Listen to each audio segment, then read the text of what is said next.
আগামীতে যারা এই ধান্দায় আছেন যে চেয়ারে বসি দেখেন কি করি, আপনার বাড়িও আল্লাহ উজাড় গৃহ বানিয়ে দেবে, কোনো ব্যাপারই না। অলরেডি অনেকের উপর থেকে আল্লাহ জনগণের মন কিন্তু বেশিরভাগ সরিয়ে নিয়েছে তাদের কর্মকাণ্ডের কারণে। এই জালেমরা যদি জুলুম করার কারণে, চাঁদাবাজি করার কারণে মানুষের মন থেকে উঠে যায়, আগস্টের 5 তারিখের পর থেকে যারা চাঁদাবাজি আরম্ভ করেছেন, আপনি কি মনে করছেন জনগণ আপনাকে ভালোবাসে? এমনি 15 থেকে 58% মানুষ চলে এসেছে। মানুষের মেধা বুদ্ধি এখন কাজ করছে। এতদিন এটা বাধা ছিল, এখন খুলে গেছে। আর আন্তর্জাতিক মহল তো আছে, এই জন্য সাবধানে। গত পরশু দিনের নারায়ণগঞ্জের বন্দরের চাঁদাবাজিটাও কিন্তু মানুষ দেখতেছে। বিএনপির নাম করে এগুলো যারা করতেছেন, আপনার কিন্তু কপালে আগুন লাগবে, আপনি টের পাচ্ছেন। চাঁদাবাজি করে যদি সম্পদ বানানো যায়, হয়তো এই পাশের জেলা বগুড়া, আপনি বলেন তো বগুড়ার যে কৃতি সন্তান শহীদ প্রেসিডেন্ট জিয়াউর রহমান, তিনি কত কিছু রেখে যেতে পারতেন, কিছুই তো রেখে যাননি। তার পরবর্তী প্রজন্ম যদিও লাইন মতো ছিল না, সেটা আলাদা বিষয়।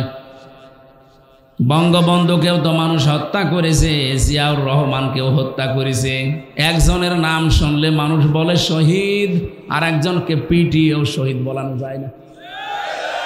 এমনি এমনি এটা তার জীবনে এমন এমন কিছু কাজ আপনি পাবেন। আরাফাতের ময়দানে যে নিমের গাছ, ওই দেশের মানুষ জিয়া ট্রি বলে ডাকে, তার মানে জিয়া ওই গাছটা লাগিয়েছিল।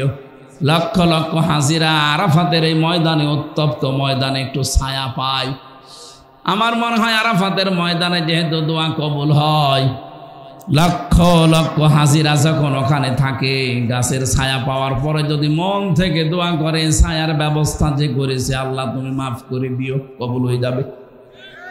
কিন্তু আপনি তার আদর্শ ধারণ করার কথা বলেন, আর আপনি চাঁদাবাজি করেন। আপনি মানুষ, খবর যদি জায়গা মতো চলে যায়, দলীয় পদ না, জীবন পর্যন্ত থাকবে না। এই জন্য আমরা শিক্ষা নেব, আমরা যেন চাঁদাবাজি না করি, এবং কেউ করলে আমরা করতেও দেব না। আমিরে জামাত ডাক্তার শফিকুর আমিরে জামাত ডাক্তার শফিকুর রহমান ঘোষণা দিয়েছে, এই দেশে যদি ইসলাম আমরা নিয়ে আসতে পারি, দেশে চাঁদাবাজি হবে না, কাউকে করতেও দেব না। এটা আমরা চাই না। এই জন্য জালেমদের যে পরিণতি হয়েছে গুনার কারণে, অপরাধের কারণে, আমাদের হোক, আমরা চাই। আল্লাহ পাক বলেন যহারাল ফাসাদু ফিল বাররি ওয়াল বাহরি বিমা কাসাবাত আইদিন নাস লিয়ুযীকাহুম বা'দাল্লাযী আমিলু লা'আল্লাহুম ইয়ারজিউন। সূরা রুমের 41 নম্বর আয়াতে আছে, জলে স্থলে যে বিপদ আপদ মুসিবত গুলো আসে, একটাও আমি দিতে চাই না, সব তোমাদের হাতের কামাই করা ফসল। আমি চাই এগুলো দিয়ে তোমাদেরকে তোমাদের পাপের কিছু শাস্তি দিতে, যেন তোমরা ফিরে আসো। এই জন্য আমি ওই যে শানে নজরুল বলছিলাম, বিশ্ব নবী যখন দেখলেন কিছু পিপিলিকা উঠতেছে আকাশে, আর কিছু পিপিলিকা কালো কালো নামতেছে, ফেরেশতা বলে হে রাসূল, এই যে ওঠে এগুলো আপনার উম্মতের পাপের ফসল উঠতেছে, আর যেগুলো নামে ওগুলো তাদের পাপের কারণে আল্লাহ গজব নামাচ্ছে। তাহলে দুনিয়া আমরা যারা বাস করি, আমাদের এই মুহূর্তে সতর্ক হওয়া লাগবে। আল্লাহ কিন্তু একটা নির্মল শান্ত এমন একটা সুন্দর গ্রামের উদাহরণ আমাদের সামনে আজকে সেট করেছেন তেলাওয়াতকৃত আয়াতে। এটা সূরা নমল থেকে বলছি, বাংলাদেশের সাথে আমি আয়াতটা মিলাবো আজকে। সূরা নাহাল থেকে বলছি, 112 নম্বর আয়াত। সূরা নাহাল মানে মৌমাছি। নাহাল মানে কি? প্রথমে নামকরণের একটা শিক্ষা আছে, ওইটা বলে নেই।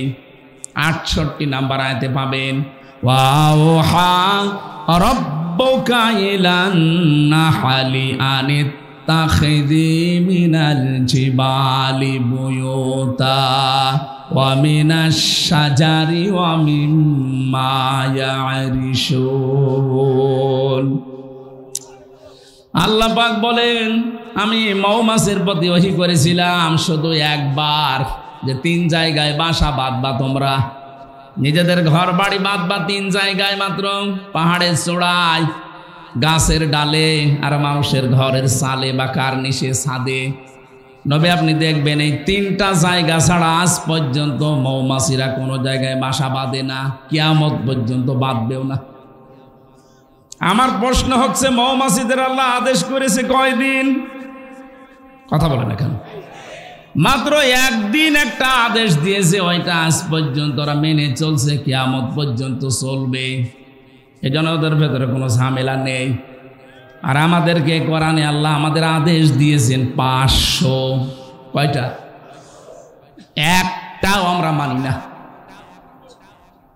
ওরা একটা আদেশ পেয়ে একটাই মেনে চলছে, ঝামেলা নেই। 500টা পেয়েছি, একটাও মানি না, ঝামেলা হবে না? হবে কি? এজন্য আমাদের উচিত হচ্ছে কোরআনে কারীম থেকে এই 500 আয়াত জেনে বুঝে আমাদের এই প্র্যাকটিক্যাল লাইফে এখন থেকে মিলানো। তাহলে ওই যে পাপগুলো উঠতেছে ওগুলো বন্ধ হয়ে যাবে। কারণ কোরআনের সমাজ যখন কায়েম হয়, কোরআন যখন বিজয় হয়, তখন হালালকে হালাল, হারামকে হারাম জানা এবং ছেড়ে দেওয়া সহজ হয়।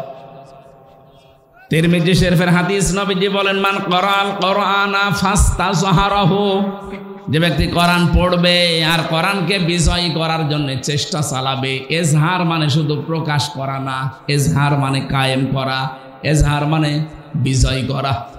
কোরআন যদি সত্যি ব্যক্তি, পরিবার, সমাজ আর রাষ্ট্রে বিজয়ী হয়, ফাহাল্লা হালালাহু ওয়া হাররামা হারামাহু, হালালকে হালাল আর হারামকে হারাম জেনে ছেড়ে দেওয়া সহজ হয়। এ বাংলাদেশে 54 বছরে কোরআন বিজয়ী হয়নি, এই জন্য হালালকে হালাল জানার পরও আমরা অনেক জায়গায় মানতে পারিনি, হারামকে হারাম জানার পরও ছেড়ে দিতে পারিনি। কথা বলে না কেন? এই যে সুদ হারাম জানার পরও আমরা ছেড়ে দিতে পারি না, কারণ কি? কারণ কোরআন এই দেশে বিজয়ী নেই। কোরআনে কারীম যেখানে অর্থনীতিতে থাকা দরকার ছিল, ওই জায়গায় কোরআন আজ নেই। জাকাত ভিত্তিক অর্থনীতি রাষ্ট্রীয়ভাবে কায়েম করতে চেয়েছিল কোরআনে কারীম, সেখানে আমরা নিয়ে যেতে পারিনি। এই জন্য সুদ ভিত্তিক অর্থনীতি জারি থাকার কারণে হারামকে হারাম জানার পরও আমরা অনেকে এখন মানতে পারছি না।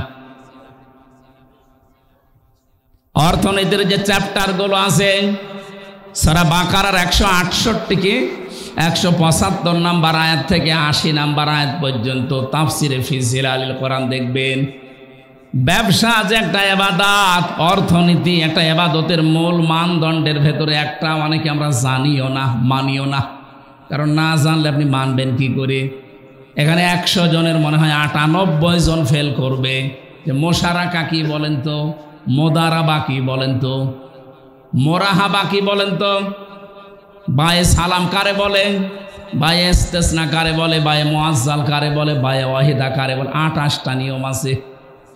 আপনি যে ব্যবসা একটা ইবাদত, একটাও জানেন না, তো ইবাদত হচ্ছে কি করে? অথচ বিশ্ব নবী নিজের জীবনে মোদারাবা তিনি পালন করে দেখিয়েছেন। ইসলামী ব্যাংকে এখন যেটা আছে, হযরতে খাদিজাতুল কুবরা অর্থ দিয়েছিলেন, নবীজি শ্রম দিয়েছিলেন, এইটার নাম আরবিতে মোদারাবা বলে। ইসলামী ব্যাংকে যান, টাকা পয়সা দেবেন, আপনার টাকা আর তাদের শ্রম, তারা বিভিন্ন কায়দা কৌশলগুলো ব্যবহার করে আপনার টাকায় আরো টাকা বাড়তে থাকবে।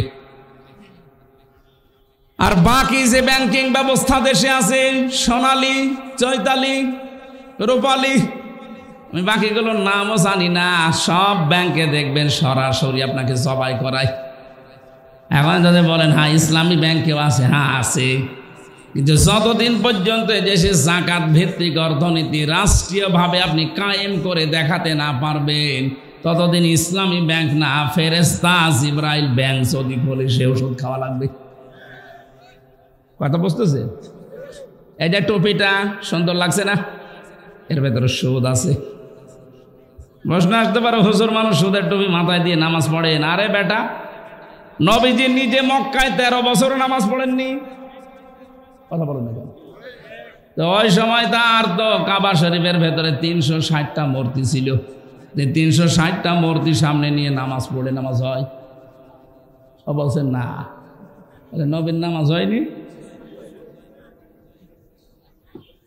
আজ যে বললাম টুপিটার ভেতরে সুদ, এই যে সুন্দর দেখতে কোটিটা কি সুন্দর লাগছে, এর ভেতরে সুদ আছে।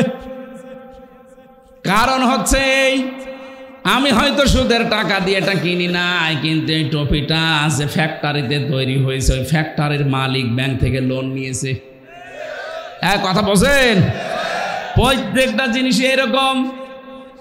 যাকাত যতদিন সরকারিভাবে রাষ্ট্রীয়ভাবে কায়েম করা না যাবে, ততদিন আপনি এদেশে সুদ থেকে বাঁচতে পারবেন না। হ্যাঁ, যতদিন কায়েম করতে না পারি ততদিন কাজ করলে গোনা হবে না, নবীজির যেমন হয়নি। অথচ ওই নবী বাকি 10 বছর যখন রাষ্ট্রের দায়িত্বে ছিলেন মদিনার, রাষ্ট্রপ্রধান হওয়ার পরে তিনি এসে শুধু মূর্তি ফেলে দেয়নি, ভেঙ্গে ভেঙ্গে দূর করে দিয়েছেন। কথা বলেন না কেন? সুতরাং রাষ্ট্রে যদি সত্যি ইসলামটা আমরা বিজয় করতে পারি, আল্লাহর কসম, তখন এই বেপরদা থাকবে না, সুদ থাকবে না, ঘুষ দেওয়া লাগবে না। বৈষম্য বিরোধী ছাত্র আন্দোলন যারা করেছিল তারা দেওয়ালে দেওয়ালে লিখন লিখেছে, ঘুষ যদি কেউ চায় তার হাত ভেঙে দেওয়া হবে। এটা যদি কায়েম হয়ে যায় কেমন হবে বলেন তো? বৈষম্য বিরোধী ছাত্র আন্দোলন আমি 9টা দফা দেখেছি, তার 3টা প্রথম দফায় আমি দেখেছি সূরা কোরআনের এই সূরা নাহালের 90 নম্বর আয়াতের প্রথম 3টা বিষয়ের সাথে তারা মিল রেখেছে। 1 নম্বরে ওরা বলেছিল ওয়ান জাস্টিস, ন্যায় বিচার কায়েম করতে চেয়েছিল না? আল্লাহ এই নির্দেশই 90 নম্বর আয়াতে প্রথম দিয়েছেন, ইন্নাল্লাহা ইয়া'মুরু বিল আদলি, অবশ্যই আল্লাহ নির্দেশ দিচ্ছে তোমরা ন্যায় বিচার কায়েম করো। এইটাই তো তারা চেয়েছিল। কথা বলেন না কেন? 2 নম্বরে তারা চেয়েছিল মানবাধিকার। আল্লাহ পাক বলেন আমিও দ্বিতীয় এইটাই চেয়েছি, আল ইহসান। ইহসানের 27টা ব্যাখ্যা আছে, এর ভেতরে 1 নম্বর ব্যাখ্যা ইহসান মানে ভালো ব্যবহার করো। কোথায় ছিল ভালো ব্যবহার বাংলাদেশে? বলে ভালো ব্যবহার করবা কাদের সাথে? নবীজি যুদ্ধবন্দী যারা তাদের সাথেও খারাপ আচরণ করেননি, ভালো ব্যবহার করে তাদের মন জয় করে ফেলেছিলেন। হযরতে সুমামা বিন ওয়াসালের জীবনটা পড়ে দেখবেন কি ব্যবহার করেছিলেন। অথচ আমরা তো যুদ্ধবন্দী ছিলাম না, আমরা ছিলাম কারাবন্দী, তাও অবৈধভাবে। কথা বলছেন না কেন? কি আচরণ করলেন আপনি? 24 ঘন্টা আমার মতো একটা চিকন মানুষকে আপনি তালা লাগিয়ে রাখতেন, তা ফাঁসির কন্ডেম সেলের ভেতরে। কি করেছিলাম আমি? আপনার মেয়ের দিকে তাকিয়েছি কোনোদিন? আর আপনার যে মেয়ে, ও ছাতার দিকে তাকানো যায়? ও জামাই কন্ট্রোল করতে পারছে না, আমরা কি করব? আর ওর দিকে তাকিয়ে করবো কি? তো 4-5টা ছেলে মেয়ের মা। কথা বলছে না কেন? দেখার মতো হলে না 2-1 বার একটু না, আমি এটা আর বলবো। একবার এক রশ্মিকার নাম বললে মুসিবতে আছে। আমি যেটা বলতে চাচ্ছি, আপনি কোন কারণে একটা কারাবন্দির সাথে এটা করলেন? নবীজি জীবনে যুদ্ধবন্দির সাথে এটা করেননি। ইহসান কোথায় পেয়েছেন? এই কারণেই তো জনগণ নেমে পড়েছে রাস্তায়, যে আমরা মানব অধিকার চাই, আমরা মানবতা চাই। 3 নম্বরে তারা বলেছিল আমরা বৈষম্য মুক্ত বাংলাদেশ গড়তে চাই। এটা 3 নম্বরে আল্লাহ দিয়েছেন, ওয়া ইতাইদিল কুরবা। এই আয়াতে আমি 3টা পেয়েছি, আর সূরা নমলের ভেতরে পেয়েছি আরো 3টা, আর বাকি 3টা আমি এখনো পাইনি। হয়তো বাস্তবতা দেখে তারা বানিয়েছে। এই 9টা বিষয় তারা এমনি এমনি দেয়নি। সত্যি যদি বাংলাদেশে এগুলো আমরা কায়েম করতে পারি, যার জন্য আবু সাইদ রংপুরের জীবন দিয়ে গেল, মুগ্ধ, ইয়ামিন, রায়হান, ফয়সাল, বিথি সহ প্রায় 2732 জন ভাই বোন জীবন দিয়েছে। এদের এই রক্তের ঋণ শোধ করতে হলে অবশ্যই তাদের যে দফাগুলো ছিল এগুলো আমাদের এখন বাস্তবে দেখানো দরকার। এটা নিয়েও এখন ষড়যন্ত্র হচ্ছে। আমার ভাইরা রংপুরবাসী, যে কথাটা বলতে চাচ্ছিলাম আপনাদের, আমাদের অপরাধ বাদ দেওয়া লাগবে। যে যেখানে আসি ওই জায়গায় আপনারা থামবেন, নয়তো আল্লাহ পাক দুনিয়াতে যে আযাবগুলো পাঠাবেন, একটা আদেশও যেহেতু আমরা মানছি না, আমি তো অর্থনীতির কিছু টাচ দিয়েছিলাম, আমার সাবজেক্ট যদি আজকে অর্থনীতির উপরে থাকতো তাহলে 28টা বিষয় একটা একটা করে আমরা বলতে পারতাম। কত মানুষ এখানে মনেই করে না যে এটা সুদ, টাকা ছেড়ে রাখে, টাকা আসে না। এই এলাকায় নেই যে 1000 টাকা দেয়, মাসে মাসে আরো 200 টাকা করে বেশি পায়। 1100 হোক, হ্যাঁ? আরে বাবা, বলেন তো এটা সুদ? বলেন না কেন? আর সুদের নিম্ন গুনাহ মায়ের সাথে 33 বার জিনা করা, আর বড় গুনাহ আল্লাহ রসুলের সাথে যুদ্ধ ঘোষণা দেওয়া। আপনি নিজের মায়ের সাথে 33 বার জিনা করে আসেন আর নামাজে দাঁড়ান, আপনার নামাজ নীতি আল্লাহর বয়ে গেছে কি? সুতরাং যারা টাকা ছেড়ে রাখেন, টাকা আসে, ব্যবসায় আছেন, এই মুহূর্তে এই ব্যবসা বাদ দেওয়া লাগবে। কারা কারা এটা বাদ দিয়ে দেবেন? হাত তোলেন তো। এই যে এলাকায় আছে, হ্যাঁ ঠিক আছে ভাই, ছেড়ে দেবেন। এটা যেহেতু আছে এলাকায়, আশা করছি ছেড়ে দেবেন। ছেড়ে দেবেন তো ইনশাল্লাহ? মৌমাছির এই নামকরণ থেকে কথাগুলো নিয়ে এসেছিলাম। একটা আদেশ পেয়ে তারা মানতেছে, কিয়ামত পর্যন্ত মানবে, এই জন্য কোনো ভেজালে তারা পড়ে না। আমাদের আল্লাহ দয়া করে 500 আদেশ দিয়েছিলেন, একটাও আমরা মানতে পারি নাই, এই জন্য আমরা এত ভেজালে আছি। এখন থেকে আমরা আল্লাহর যে একটা গ্রামের উদাহরণ আমাদের সামনে দিয়ে শিক্ষা দিতে চাচ্ছেন, এটা দেখি আমাদের এই বাংলাদেশের সাথে মেলে কিনা। ওয়ারাবাল্লাহু মাসালান ক্বরিয়াতান কানাত আমিনাতাম মুতমাইন্না। আল্লাহ পাক বলেন একটা গ্রামের উদাহরণ দিলাম, উপমা দিলাম। কি ছিল সেই গ্রাম? 2টা জিনিস আমি ওই গ্রামে রেখেছিলাম। 1 নম্বরে সেখানে আমানা ছিল, শান্তি ছিল। 2 নম্বরে মুতমাইন্না, নিশ্চিন্তে বাস করা যেত। তাফসিরে ইবনে কাসিরের ভেতরে এই কানাত আমিনাতান মুতমাইন্নাতান, এই 2টা শব্দের ব্যাখ্যায় তারা অধিকাংশ মুফাসসির দিয়েছেন এটা কাবা শরীফের এলাকা। কাবার এলাকাতে আল্লাহ এত শান্তি, স্বস্তি, নিরাপত্তা দিয়ে রেখেছিলেন, ওর বাইরে যেখানে যাবেন সেখানে হট্টগোল, মারামারি, চাঁদাবাজি, খুন খারাপি, চিন্তায়। কিন্তু কাবার এরিয়াকে আল্লাহ এমনভাবে নিরাপত্তা দিয়েছিলেন, ওয়ামান দাখালাহু কানা আমিনা। রাব্বুল আলামিন বলেন, কাবায় যারা প্রবেশ করে তাদেরকে নিরাপত্তা আমি আল্লাহ দিয়ে দেই। এবার আপনি বলেন তো, বাংলাদেশ কি কাবা শরীফ? বলেন বলেন। এটা কাবা থেকে 6010 কিলোমিটার দূর। এই দেশকে যদি আমরা নিরাপত্তার চাদরে ঢেকে রাখতে চাই, মাস্ট বি আমাদেরকে কাবায় যেটা চলে ওইটা এখানে কায়েম করা লাগবে। কাবায় কি চলে? কাবায় সব চাইতে বড় বিষয় হচ্ছে কাবা আশপাশে কোনো শিরিক আপনি পাবেন না। এজন্য যেই জাতির ভেতরে শিরিক উঠে যায়, শিরিক থাকে না, ওই জাতি আল্লাহর কাছ থেকে নিরাপত্তা পাওয়ার হকদার হয়ে যায়।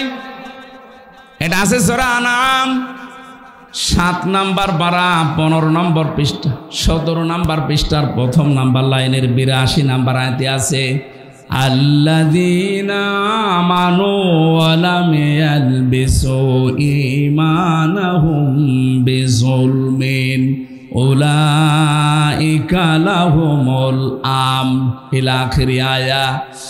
আল্লাহ পাক বলেন, যারা ঈমান আনে আর ঈমানের সাথে জুলুম মিশ্রণ করে না, এখানে জুলুম মানে শিরিক, যারা তাদের ঈমানের সাথে শিরিক মিশ্রণ করবে না, উলাইকা লাহুমুল আমন, আল্লাহ যেন এভাবে দেখিয়ে দিচ্ছেন যে এরা আমি আল্লাহর কাছ থেকে নিরাপত্তার হকদার। জোরে বলেন সুবহানাল্লাহ।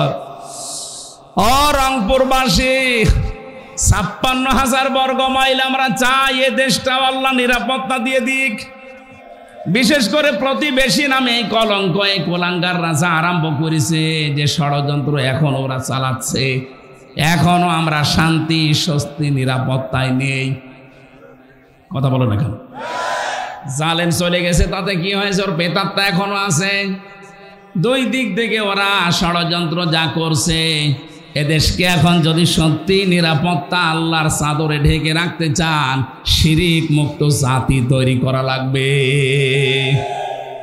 বাংলাদেশে যত শিরিক আছে তার একেবারে সরাসরি শিরিক হচ্ছে ক্ষমতার মালিক জনগণকে মনে করা। এটা শিরিক না? আলা লাহুল খালকু ওয়াল আমরু, 2 নাম্বার শিরিক। বানিয়েছেন যিনি, হুকুম চলবে তার। অথচ আল্লাহর এই জমিনের বানানো জমিনে আল্লাহর হুকুম বাদ দিয়ে মানুষের তৈরি করা হুকুম যারা কায়েম করতে চান তারা শিরিক করছেন। এরকম 43টা একটা একটা করে মিলাবেন, পেয়ে যাবেন এই দেশে। তাহলে এই শিরিক থেকে জাতিকে যদি আমরা মুক্ত করতে না পারি, এ দেশকে আল্লাহ শান্ত, শিষ্ট, নির্মল এবং নিরাপত্তা দিয়ে ঢেকে রাখবে না। আল্লাহর অত দায় পড়ে নাই। আপনি চাচ্ছেন কাবার এরিয়ার মতো আপনি নিরাপত্তা, কিন্তু শিরিক করছেন, হবে না। এ জাতিকে আর শিরিক থেকে প্রথমে বাঁচাতে হবে। এই জন্য যাদের ভেতরে এই বিশ্বাস আছে ক্ষমতার উৎস জনগণ, এক্ষুনি বিশ্বাস পাল্টাবেন, জবান খুলে জবাব দেন ক্ষমতার উৎসকে। এটা আমি বানালাম। আন্নাল কুওয়াতা লিল্লাহি জামিআ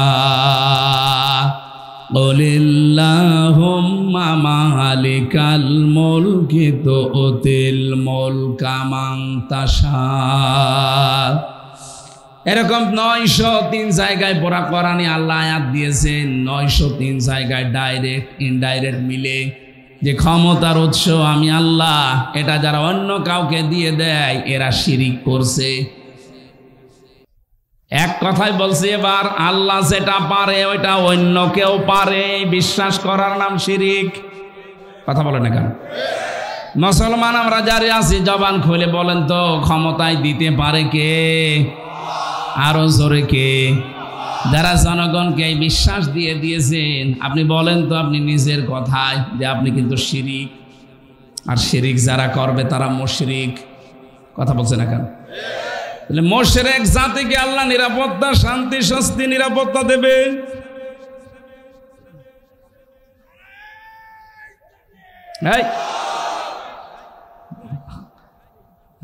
আন্দাজে লাফাচ্ছেন কেন?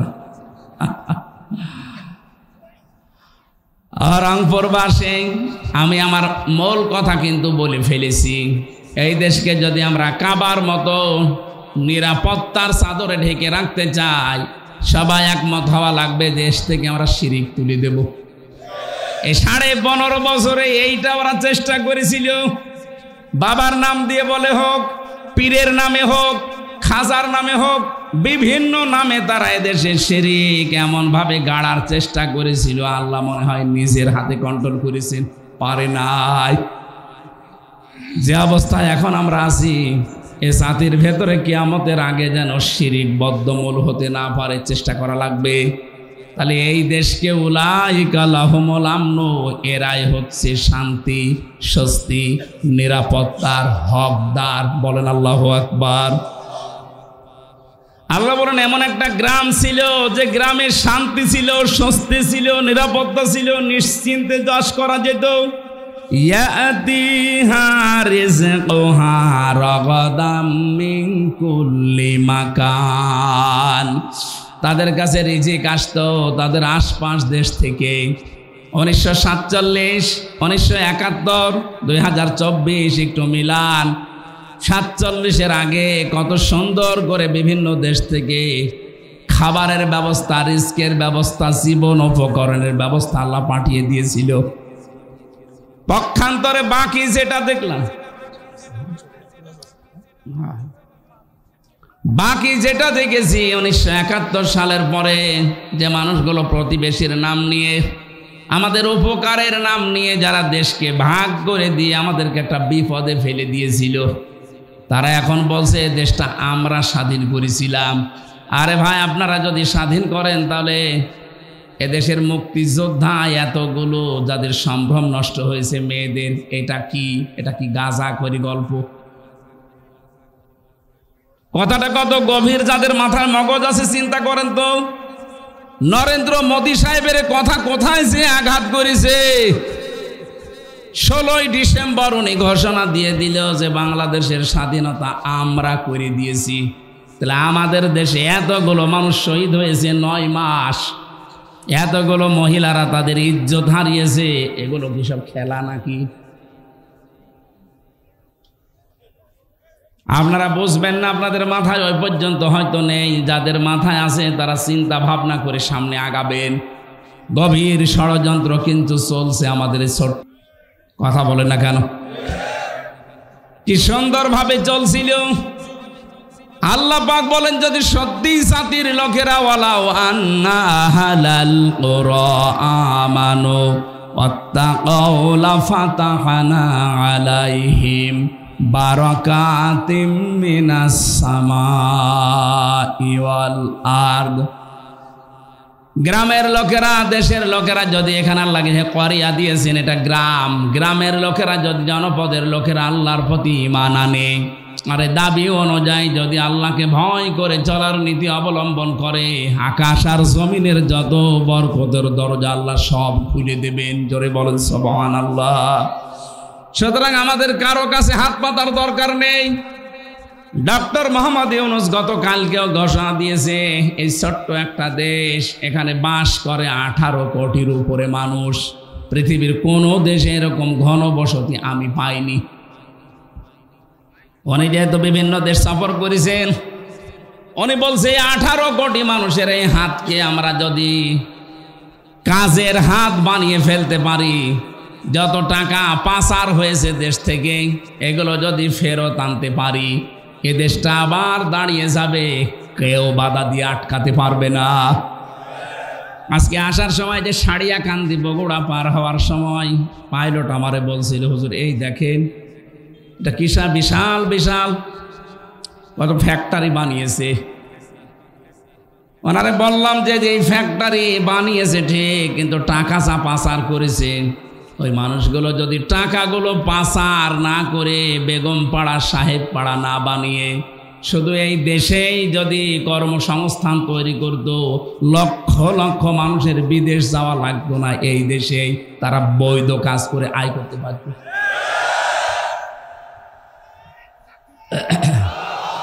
এই কথা বুঝতে দেন। কি করলেন আপনি টাকাগুলো? বাইরে গিয়ে, বাইরে তো গিয়েছিলাম কিছুদিন আগে, মালয়েশিয়া সিঙ্গাপুর আপনি বানিয়েছেন, ওখানে সাহেব পাড়া, কানাডায় বানিয়েছেন বেগম পাড়া, কি হচ্ছে পড়ে আছে এখন। এতগুলো টাকা আপনি সেখানে ফেলে রাখলেন।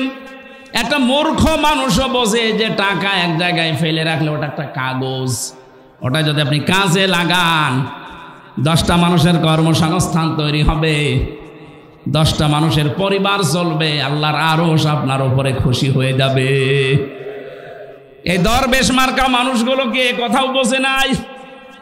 এতগুলো টাকা পাচার করে দেশকে আপনি ঋণের একটা বোঝা দিয়ে গেলেন।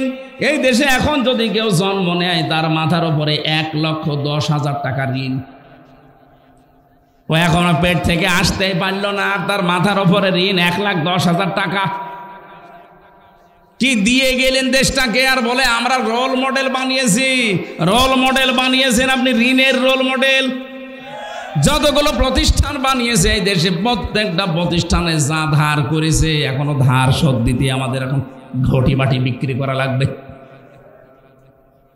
এই জন্য ইউনূস সাহেব আমাদের হাতকে কাজের হাত বানাতে উনি চেষ্টা চালাচ্ছে। আমরা এই হাত কোনো দিন আর মানুষের কাছে এভাবে পাতবো না, এই হাত আমরা এভাবে মানুষকে দিতে আরম্ভ করব, কিন্তু সেই জায়গায় আমাদেরকে পৌঁছাতে হবে।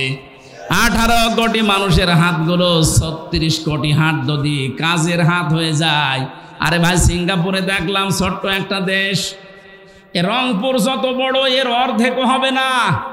সিঙ্গাপুর মাত্র এদিকে ওদিকে 43 কিলোমিটারে শেষ, এতটুকু একটা দেশ, অথচ বিশ্বের ভেতরে এখন তালিকায় তারা 2 নম্বরে আছে উন্নতিতে। কেন? এই জন্যে আছে কারণ ওরকম প্রত্যেকেই তাদের কাজের হাত। আমরা আজ কাজের হাত বানাতে পারি না, ভিক্ষার হাত বানাই। প্রতিটি মানুষের এই কাজের হাতগুলো যারা নষ্ট করে দিল টাকা পাচার করার মাধ্যমে, এরা এই জাতির সবচাইতে বড় শত্রু। আল্লাহ বলেন ইয়াতিহা রিজকুহা রাগাদাম মিন কুল্লি মাকান, বিভিন্ন দেশ থেকে আমি তোদের জন্য খাবার জীবন উপকরণ আসার ব্যবস্থা করে দিতাম। আজ তাকান, আমরা একটু ঘুরে দাঁড়িয়েছি, পাকিস্তান থেকে, চীন থেকে, তুরস্ক থেকে, আমেরিকা থেকে, বিভিন্ন দেশ থেকে আজ খাবার আসা আরম্ভ হয়ে গেছে। একটু শক্ত হয়ে যদি 15 বছর আগে দাঁড়াতে পারতাম, এই দাদারা আমাদের এতদিন বাপ ডাকতো। এখন আরম্ভ হয়ে গেছে অলরেডি। ওদের 2 জনকে আজকেও পিটিয়ে, ভারতে ওদের নিজেদের লোক 2 জনকে পিটিয়ে হাসপাতালের আইসিইউতে ভর্তি করিস, যে তোদের কথার কারণে বাংলাদেশের লোক এখন আলু নেয় না, পেঁয়াজ নেয় না, সব বর্ডারে পৌঁছতেছে। বর্ষদিন ডোনাল্ড ট্রাম্প যা বলেছে দেখেছেন, বলেছে আমি জানুয়ারির 20 তারিখে ওত নেব, শপথ নেব, ভারতীয় আছে আমার আমেরিকায় 16 লাখ, এদেরকে সব তাড়িয়ে দেব। আমার মনে হয় মোদি দাদার ধুতি এখন সামলাতে পারবে কিনা আল্লাহ জানে। আমাদের চট্টগ্রাম নিয়ে নেবেন, আপনি নিজেরটা ঠেকান, 7 সিস্টার থাকে কিনা। ওই 16 লাখ যদি চলে আসে, এদেশের মানুষের ব্যবসা যদি পাকিস্তান, চীন, তুরস্কের সাথে আরম্ভ হয়ে যায়, আরম্ভ করবে, ঘোষণা অলরেডি দিয়ে দিয়েছে যে তোদের সাথে আমাদের কোনো ব্যবসা নেই। ওরা মনে করেছিল আমরা ওদের কাছে ভিক্ষা চাই, আমরা যে টাকা দিয়ে কিনে নিতাম এইটা ওরা ভাবতো না, মনে হচ্ছে ভিক্ষা দিত। এবার ঠেলা টের পাবে। কথা বলে না কেন? ওরা আমাদের চিকিৎসা দেবে না, কোনো দরকার নেই ওদের চিকিৎসা যাওয়ার। আমরা আহ্বান জানাচ্ছি বাংলাদেশ সরকার, যিনি এখন দায়িত্বে আছেন, উপদেষ্টা, এদেশের প্রতিটি মানুষের কাছে 2 টাকা 5 টাকা করে কালেকশন করেন। অন্তত 5টা আন্তর্জাতিক মানের হাসপাতাল বাংলাদেশের 8টা বিভাগ মিলে বানিয়ে দেন। কাউকে অন্তত এই কোলাঙ্গারদের কাছে যাওয়া লাগবে না। যত টাকা আমাদের কাছে ওরা চিকিৎসার নামে নেয়, ওই জায়গায় না আছে, এখন থেকে দরকার হয় থাইল্যান্ডে যাবেন, সিঙ্গাপুরে যাবেন, দরকার হয় আরো যে সমস্ত দেশ আছে উন্নত, সেখানে যাবেন। কোনো দরকার নেই এদেশে যাওয়ার। এরা আমাদের কলিজা মসজিদ ভেঙ্গে মন্দির বানাচ্ছে। আমার তো মনে হচ্ছে কাবা শরীফের মতো এদের মতো আবার গজব নাসিল হয় কিনা এদেশে আল্লাহ জানে। কারণ ওরা তো আমার গায়ে হাত দেয়নি, দিয়েছে আল্লাহর ঘর কাবা শরীফের মতো মসজিদগুলো। কথা বলেন, কাবা হচ্ছে ইঞ্জিন আর এই মসজিদগুলো সব তার বগি। কাবা যদি আল্লাহর ঘর হয়, এই রংপুর মিঠাপুকুরের এই মসজিদ কার ঘর? আরো জোরে বলেন। এই মসজিদ নির্মাণের জন্য এরা চেষ্টা চালাচ্ছে মনে হয় নাকি, যে পূর্ণ নির্মাণের উদ্যোগ নিয়েছে। আবার কিয়ামত পর্যন্ত এই মসজিদ এখানে থাকবে। হযরত জিবরাইল পাথর ইব্রাহিম নবীকে দিয়েছিলেন, উনি পাথরটা নিয়ে এভাবে ফিকে মেরেছিলেন। জিবরাইল ওইটা নিয়ে তামাম দুনিয়ার যত এরিয়া আছে সব জায়গায় ছিটিয়েছে, যেখানে যেখানে পড়েছে সেখানে একটা আল্লাহর ঘর তৈরি হয়ে গেছে। এখনো যেখানে হয়নি, কিয়ামতের আগে ওখানে হবে। সুতরাং এই মসজিদ অবশ্যই এখানে জিবরাইলের পাথর পড়েছে, নয়তো মসজিদ হতো না। এরা যেহেতু উদ্যোগ নিয়েছে আবার পূর্ণ নির্মাণ করার জন্যে, আপনার যেন 5টা টাকা হলেও মসজিদে থাকে। আপনার অর্থ যদি মসজিদের কাছে কোরআন প্রচারে ব্যয় না হয়, তো কি করবেন? টাকা নিয়ে কি কবরে যাবেন আপনি? যার জন্য রেখে যাচ্ছেন ও পরিচয় দেবে না 50 বছর পর। এক কথা বলে না কেন? আমার বাবার নাম রিয়াজউদ্দিন, তার বাবার নাম জাহান আলী, তার বাবার নাম নমাজ আলী, এরপরে আমি আর চিনি না। হ্যাঁ, এই 3 পুরুষের পরে আমি আর চিনি না। এখন বলেন তো, নমাজ আলীর বাবা 60 বছর আগে মারা গেছে। ও যদি এখন কুষ্টিয়ায় এসে বলে যে এই 2 তলা বাড়ি আমার, আমি বানিয়েছিলাম এগুলো, ওর দাঁত মুখ খুলে ফেলবো না? যে ভণ্ডামি করা জায়গা পান না। কিসের নমাজ আলীর বাবা আপনি? আপনি তো নমাজ আলীরই চিনি না। অথচ এইটা রেখে যাচ্ছেন 50-100 বছর পরে যদি আল্লাহ আপনাকে আবার ফেরত দেয়, এসে এই নিজের জমি, নিজের জায়গা, যারা ওই সময় বাস করবে তারাও আপনাকে চেনে না, আপনিও তাদেরকে চেনেন না। সুতরাং হায়াত থাকতে এমন কিছু করে যান যেন কিয়ামত পর্যন্ত মানুষ সেজদা দেয় আর আপনি পেতেই থাকেন। তার ভেতরে এই মসজিদ একটা। আশা করছি এদিকে একটু নজর দেবেন। আমরা তো অত বলি না, আমি তো আদায় পারি না। চলে গিয়েছিলেন আবার এসেছেন, এই জন্য ওনারা লিখে দিয়েছে। আমরা আয়াতের দিকে যাই নাকি? ফাঁকা ফারাত বিয়ান ওমিল্লাম ফাযাকাল্লাহু লিবাসাল জুই ওয়াল খাউফি। রব্বুল আলামিন বলেন, ওই জামানার মানুষগুলো যখন আল্লাহর নিয়ামতের সাথে তারা কুফরি আরম্ভ করেছে। তাদেরকে আমি দুইটা পোশাক পরিয়ে দিলাম মজা সাকাতে, একটা হচ্ছে খোদার পোশাক আর একটা হচ্ছে ভয়ের পোশাক। এরপরে দিয়েছেন বিমা কানু ইয়াসনাউন, ওরা যা করেছিল ওর মজা সাকাতে আমি আল্লাহ এই দুইটা পোশাক দিয়েছি। বাংলাদেশে যে ভয়ের পোশাক, ভয়ের সংস্কৃতি তৈরি হচ্ছে, খোদার যে পোশাক সামনে আসতেছে, অনেকে বলতো এদেশে দুর্ভিক্ষ হবে না, কখনো সম্ভব না। আমাদের হাতগুলো আমরা সামনে যা আছে এটা নিয়েই কাজে লাগাবো, কেউ যেন বসে খাওয়ার চিন্তা না করি। আর টাকা পাচার তো দূরের কথা, আহ্বান জানাবো যার যা পাচার হয়েছে ওগুলো হয় নিয়ে আসেন, নাই ওর ছেলে মেয়ে, ওর স্ত্রী পুত্র, স্থাবর অস্থাবর সম্পদ যা আছে সব বাজেয়াপ্ত করে রাষ্ট্রের কাজে লাগিয়ে দিন। কথা বলেন না কেন? রাষ্ট্রের কাছ থেকেই তো আপনি মেরে কেটে খেয়েছেন, এখন রাষ্ট্রে ফেরত দেন, দেশটা দাঁড়িয়ে যাবে। আল্লাহ উদাহরণটা দিয়েছেন, যদিও মক্কা শরীফের বাংলাদেশের সাথে আমরা এই আজটা মিলাতে চাই। খোদার পোশাক, দুর্ভিক্ষের পোশাক, ভয়ের কোনো পোশাক আমাদের শরীরে আর লাগতে দেব না। যে যেখান থেকে আসি আমরা ইনশাল্লাহ আল্লাহর উপরে ভরসা করে তাকওয়ার জীবন অবলম্বন করে দাঁড়িয়ে যাব। আল্লাহ তৌফিক দেন, বলেন আমিন।